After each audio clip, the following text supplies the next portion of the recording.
Hey, welcome everybody to another episode of EOS Ignite. We do these governance webcasts weekly, and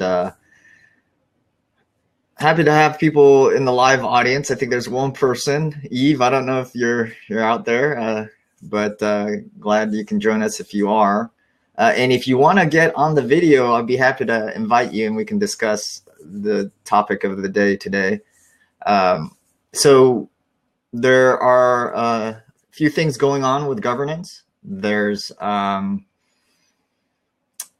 couple constitutional proposals. We'll probably give you guys a brief update on that, and I wanted to talk about maybe one approach. Was thinking about it and discussed it with the block producer team I'm part of, EOS San Francisco, and we were thinking of maybe another approach to how we could move forward from the current constitution and maybe have some time before we move on to something new.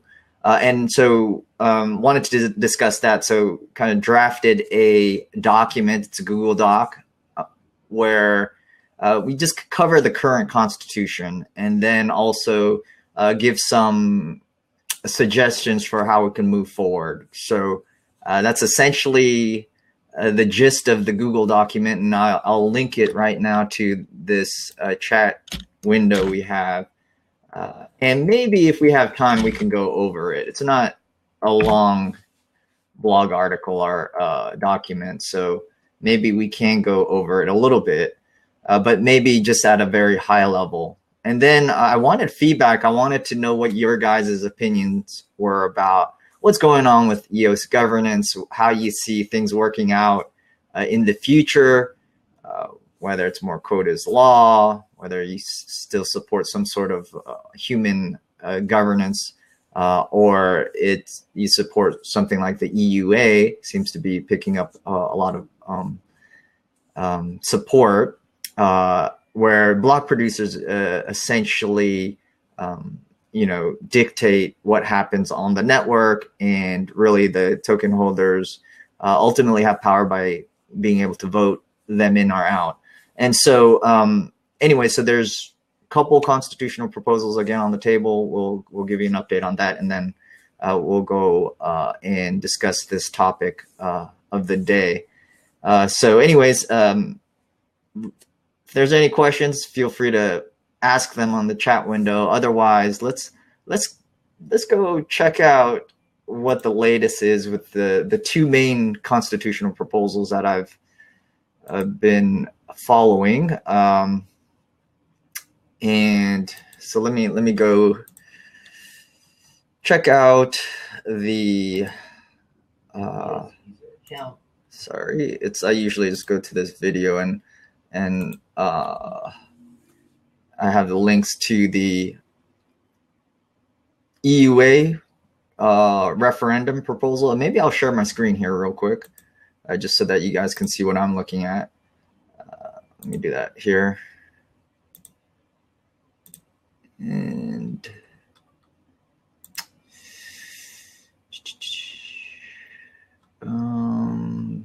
it's the Blocks.io website.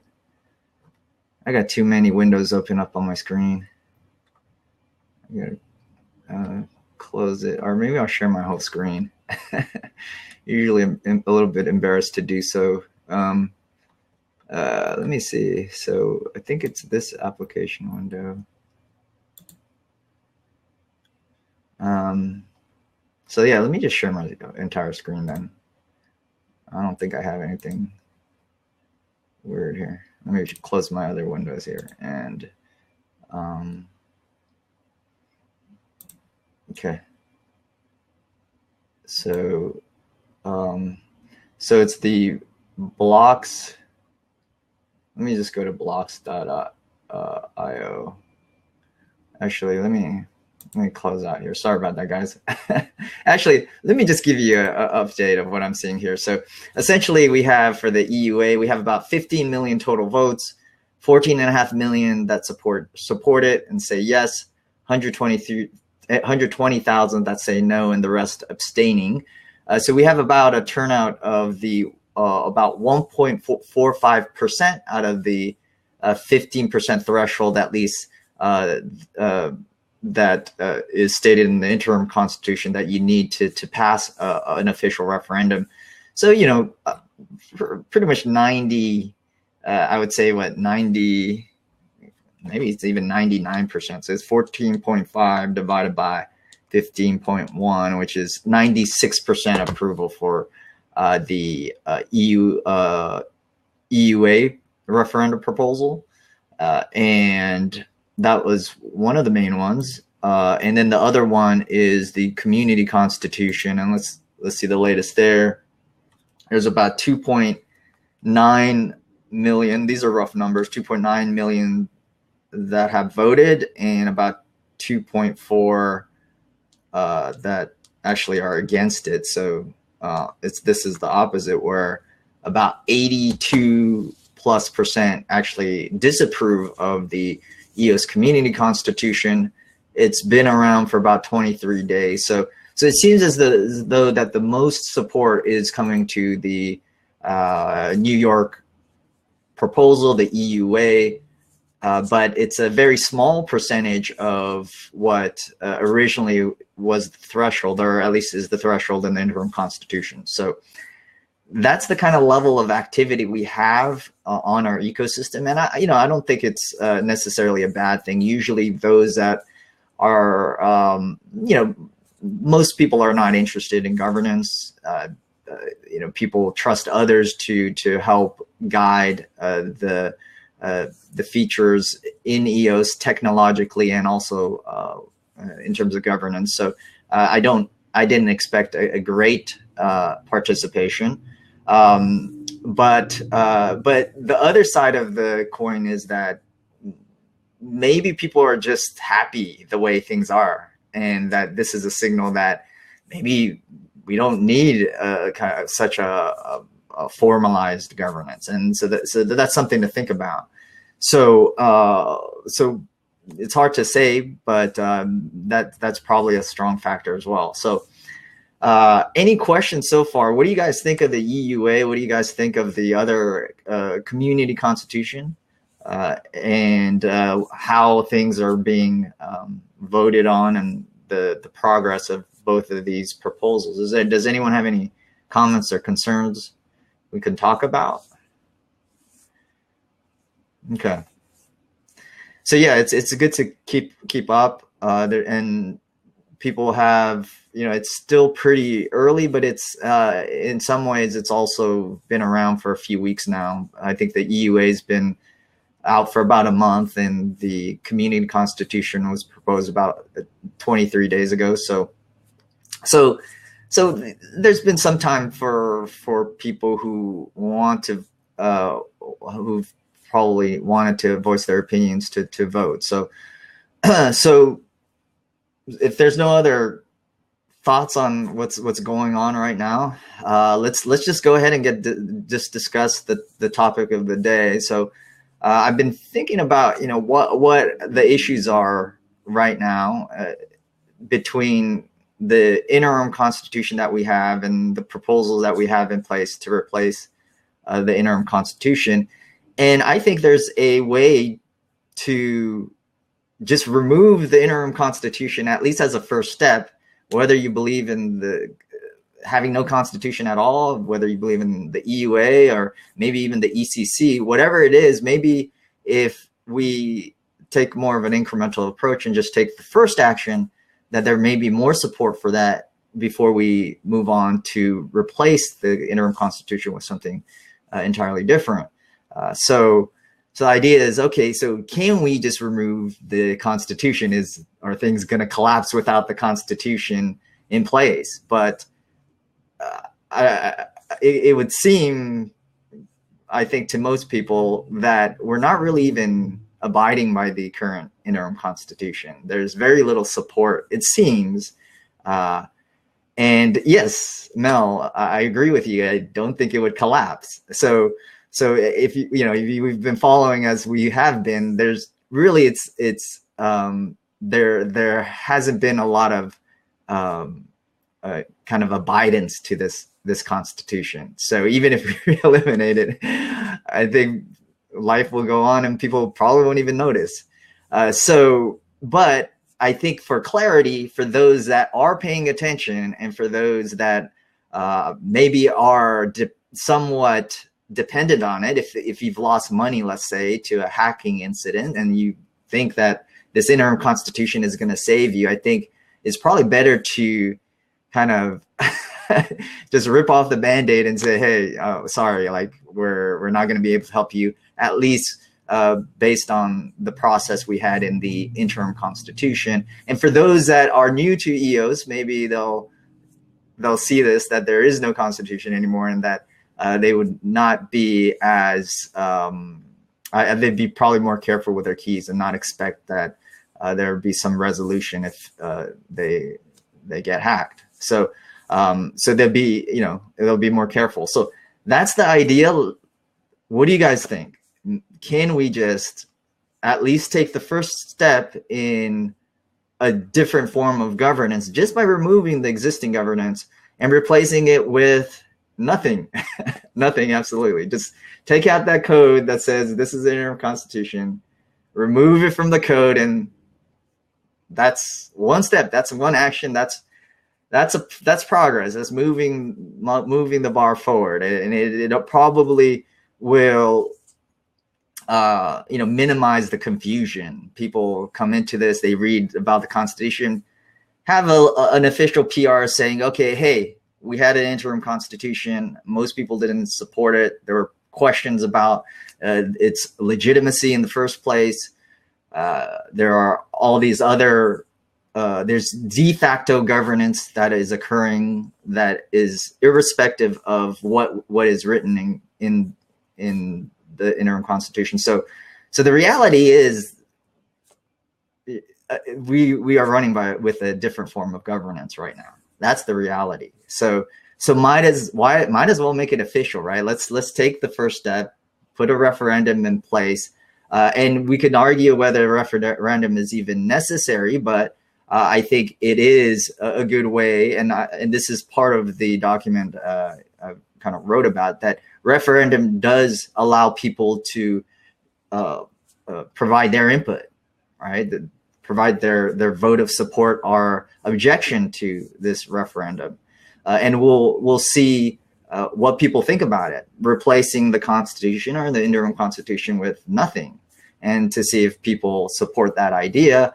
I think a referendum would be great. Now, so with de facto governance, really the reality is that 15 of 21 block producers do control the network. They can do or decide however they want. But to argue for using a referendum as a tool to help token holders keep block producers accountable, I think it's an incredibly important tool. And I think block producers understand that they can't willy-nilly just decide, just because they have 15 of 21 supermajority power, that they can do anything, right? And how do the token holders keep these block producers in check? And the referendum referendum tool is one of the best tools to have that accountability. So then the idea becomes, okay, so let's do this. Let's remove the interim constitution. In the blog link, I actually go through the interim constitution, the details of the articles, kind of discuss, have a commentary of each of the different articles. But assuming everyone's comfortable with just eliminating that altogether, the next step is, okay, how do we move forward if we have nothing, right? So the idea is, okay, so let's form habits and good culture. Really, the block producers rule, but they do understand that votes matter, and that if they don't behave, that they'll be voted out. If we depend on block producers to do everything first, then token holders really don't have a say to shape the future. They're just more reactive, where block producers do everything and token holders have to decide if that's something they wanted or not. And then they have to vote the block producers they don't want, or that who are misaligned with what how they envision EOS to be, and it's always playing catch up. Token holders will always be playing catch up to block producers who are just kind of dictating terms and just moving ahead too quickly with how they see that the network should behave. So why not allow token holders through a referendum process to signal support our objection, give some time for enough voters to come in and vote, and then decide with that information how they would proceed. So same process, have a referendum, get input from everyone, get the votes, but then make their determination. Now, there doesn't have to be one criteria for how block producers accept, as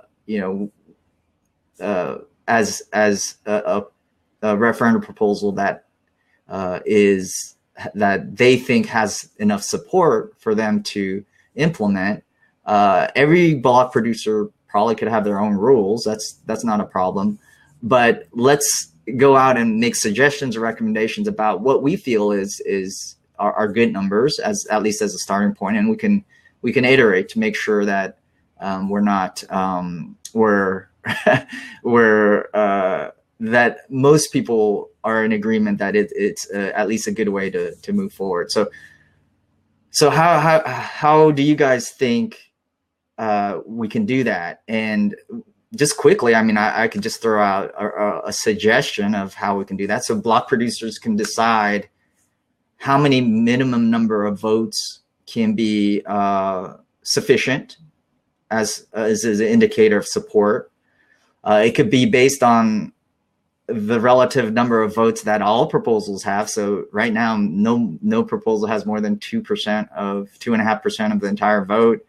So that's a reference point. Maybe just take the top 5 proposals by popularity, by the number of votes, and say, okay, out of the top 5, which ones have the most support? Which ones have supermajority support?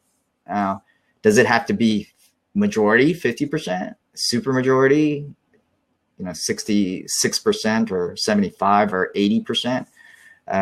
That's up to the block producers. I would prefer something much higher. Maybe not 90%, but I would just say 80% is probably a good threshold. It's 80-20 is a rule of thumb. So let's say out of the top 5 proposals, if you use the 80-20 rule heuristic, that's great. That means it's very significant support. It's a super majority. You're not probably in the realm of controversy when you have 80% support. If you're at the majority, 49-51, that's going to be very controversial.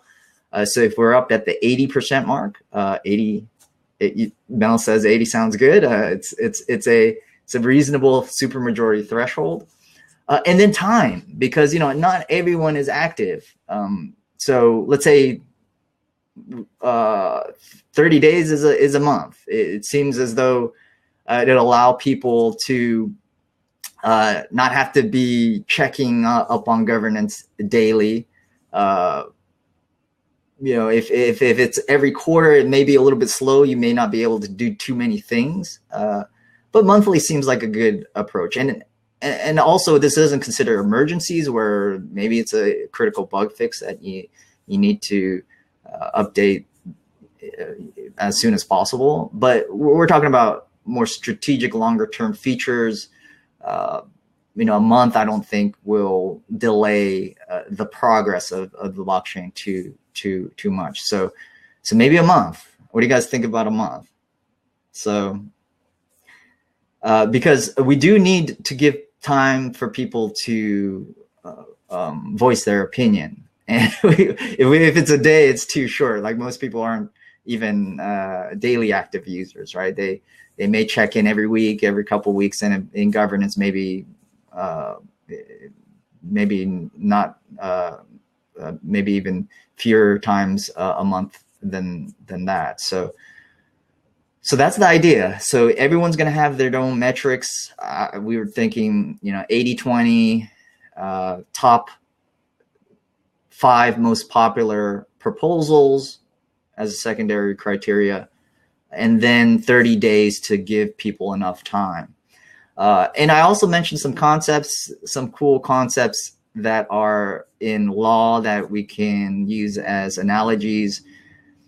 When we present proposals or have in law, when you talk about this idea of negative notice, you can actually in the courts file a motion to do something in the courts. They call this negative notice, and as long as nobody objects to it, you can, and even those that the motion could harm, as long as they don't object to it, you can just go ahead and file the motion and provide 30 days for them to object. And if no one objects, then you could go ahead and move forward. So it's that idea that you can do things first as long as you're not getting as the objections, right? And by voting and voicing your objections to something, as long as you have ample opportunity to do that, that signifies to everybody that, hey, you know, you gave everybody an opportunity to object. They just didn't vote. They were either apathetic or, you know, they just didn't think, well, they may have not cared if it passed or not. So, so 2 to 3 months is what Nell has mentioned. Okay, so that's more like once a quarter. That may be that's okay too. I think once a quarter or 2 months is you know, gives more opportunity for people to object or voice their opinions. So that's, you know, again, that's a variable that I think each block producer will probably consider as reasonable. You know, 1 month, 2, 3 months. I don't know if some people prefer even a shorter time frame, but that's the idea, that we can have a process, we can create a good culture for this entire referendum process, that this governance can be very, it could be ad hoc like this. It doesn't have to be so structured. It doesn't have to be even explicit. It doesn't even have to be formally stated in code. We could have this governance that we have right now where it's not really written, but we have this tradition that we build based on culture, or how we believe makes sense for all of us that are active participants on it, allowing everybody, new participants, to vote or object to things based on the value of their tokens, and have a very efficient process where we're not bogged down by having to hit a 15% threshold, an arbitrary threshold that is very difficult in any blockchain to maintain. So, and and there's protections in place if you have this proposal that is, you're trying to sneak in there, that is, you know, maybe advantageous to you and harmful for the system, that people will identify that, you know, if it's voted on, if it becomes the top 5 voted on, then people will see it, they'll vote against it, and you know, if it's any malicious proposal, it won't pass. It won't pass the filters in general. So there's not really too much to worry about there. So okay, so let's go and answer any questions. I did post the link up there in the chat window. I'll post it on the video. And also, what else? We'll probably, with EOS San Francisco, put a proposal together. So any of you block producers or community members that support this idea of eliminating the current constitution, just feel free to reach out. We'll kind of just all together publicize this idea so that we can move forward, but move forward incrementally and start building the culture of governance that we want to see in EOS going forward. So let me see, we'll answer some final questions, and I think that will be that. So Perry asks, what is the current voter participation in the BP vote, and how does it compare to the referendum participation? That's a very good question. So for the BP votes, I use EOS authority to identify how much support there are for the top block producers, and I'm going to look at producer rankings. So someone has to maybe help me and clarify the difference between the referendum voting and block producer voting, because for block producers, each user has 30 votes. And for referendum proposals, I believe you just have one vote. So there is going to be a difference between the number of votes the top block producers get and and the number of votes in a referendum proposal. So the top 10 block producers are getting it's 98 million to 110 million votes. So let's just round down to 100, or just round it to 100 million votes for the top 10 block producers. So an average 100 million votes. Now let's go to the Blocks.io website and see. I was on EOS Authority, so let's go back and see how many votes the referendum proposals are getting. And the most popular referendum proposals get about 25 million votes. So 25. So the top block producers get 100 million. The top referendum proposals get about 24% of that, 24 million votes. Now, I don't know if, again, the block producers, to vote for block producers, have 30 votes. I don't believe you have, I think it's, one token, one vote for the referendum. So anyways, so that's how it is. So let's just say, from about 25% of at least 24 million votes are cast for the top referendum proposals. So it's interesting. That's a good question. I do wonder if people who are voting for BPs are also voting for referendum proposals. I would say there's probably some significant drop off. What exactly that is, I'm not sure, even based on the numbers that we've just looked at. Okay, so let's make sure I'm answering all the questions here. Thanks for the question, Perry. Mel, I don't think, okay, to move forward to reach Dan's utopia plan, we need a solid constitution in place that we can build on. I don't like the randomness and quantity of the proposals. Having pages of proposals to go through is off-putting. Okay, so thanks for the feedback. Mel likes the 80-20 rule. 2 to 3 months is the term. We can vote on what voting process. Okay, so there could be a vote about procedural pieces. So that's kind of funny to vote about the voting. I don't like the idea of only vote if you don't agree.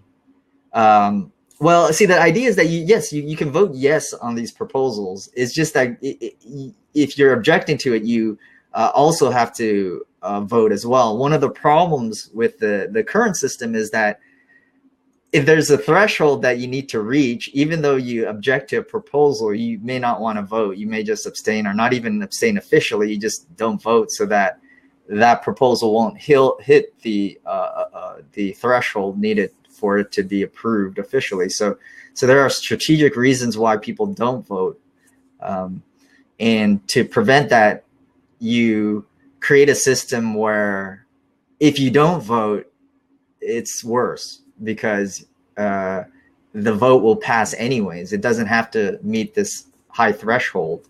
It just has to meet a smaller threshold, but still have to be popular. It has to be one of the top 5 most voted on proposals, but still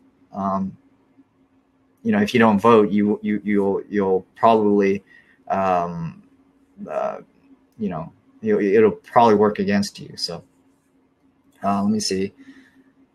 So let's say Perry asks, so let's say number of accounts voting in each category. So which category are you talking about, Perry? Maybe, okay, so accounts. Okay, so accounts voting for referendum proposals versus accounts voting for block producers. That's a good idea. That's a good idea. Yes. So Perry, that's a good way to measure the drop off between voting for block producers and referendum proposals. Just look at the number of accounts that are actually voting. That's a great idea, Perry. So hopefully someone is able to come to us with that data. And, you know, if I have time to do that quickly, I'll let you know. But I think that is a good idea. Mel asks, how do we get around the issue of if we want to put in a proposal that could negatively affect a whale BP, if enough people don't see it and the proposal slips through? Okay. So that's a good question. So what if the whale BP is maybe creates a proposal to benefit the whale? That's a concern if the thresholds are too low. But really, unless people object, you can't protect the network anyways, right? So I think it goes to show you, if there is a proposal that is getting a significant support from, let's say, a big whale, and it's harmful to the network, there's two things, right? First, if they're creating a proposal to harm the network and people find out about it, the value of their tokens will decrease. That's the natural protective mechanisms of delegated proof of stake. If you're trying to harm your own system, it's probably not good for the value of your tokens. The second thing is, once everyone identifies this proposal and evaluates it and makes or insinuates these things about how it could benefit the whale BP and it is harmful to the network, then more and more people will vote against it, hopefully, to counteract that. So. So you're saying the other way around. So if you want to put in a proposal that would negatively affect a whale BP, okay. So the whale would have to protect himself, Mel, I think, and get his. So the idea is that, okay, well, what if what if it's the tyranny of the minority, where, you know, all these token holders are trying to do something to against the big whale, right? So the whale would have to protect himself and say, hey, let's you know, this is harmful to the network. It's unfair to the whales. We want to be equal based on stake, not based on, you know, pure majorities. And so we need to protect the network. That way it would benefit the entire ecosystem if we had the current system. So anyway, so whales would be able to more easily protect themselves, and they can always also attract support from their friends to defend against proposals against them as well. So Perry asks, what would be the effect if BPs were required to vote on all referendums to maintain pay? Okay. So yeah, so having BPs vote is helpful, but there is a danger that BPs become too powerful in the future. If they're always getting the inflation pay and gaining EOS, they're already the greatest influencers within the EOS ecosystem. So companies and organizations naturally will gravitate to block producers. There's a lot of power and influence and a lot of EOS that are going to be directed to them in pay. So they'll start to accumulate a lot of EOS. So if they're required to vote on all referendums, I mean, they should be anyways, but But I think that the danger might be more so, you know, what if they have to get too much power, right, in the system? But again, they're the most vested in this ecosystem, so maybe that's okay. You know, they earn their EOS income. They are very influential in the ecosystem, so they probably depend on EOS being successful. So hopefully that answers questions. So Paris says at least okay. So Mel says centralization. They're not letting in new BPs. That's a concern. So I think it's up to the token holders to see how much turnover they want to see within block producers. How many, you know, how many block producers they want to support in the ecosystem. You know, we're not that large right now, so even the 21 BPs and following the top 21 or the top, you know, 30, 40, 50 might be a little bit more work than most people want to do. So maybe when it grows big and there's a lot more inflation revenue coming in to pay the BPs, that it'll attract more competition and higher quality block producers. Not saying that there's many high quality block producers already, but maybe, you know, as it grows even bigger, we'll have institutional block producers, right? So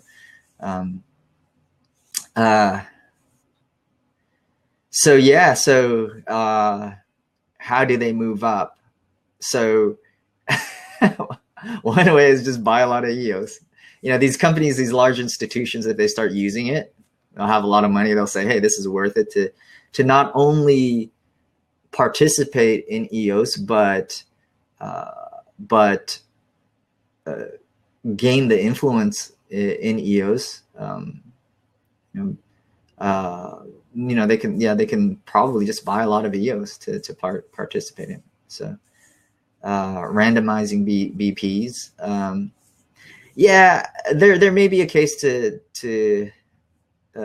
have other mechanisms to try to spread the wealth of you know, block producer pay and randomizing BPs. But the other side of that is that, you know, it'd be nicer to have some sort of meritocracy, right? So that it's not random. You know, you get to select who you think is the best, who's doing the best job.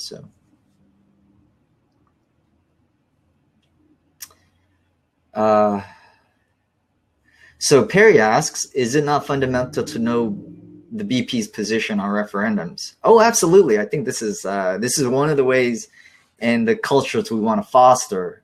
EOS Titan has a great matrix tool that identifies block producers and their positions on each of the referendums, and I fully support that, where block producers are publishing their opinions on each referendum, also the rules and criteria that they would use to implement the referendum.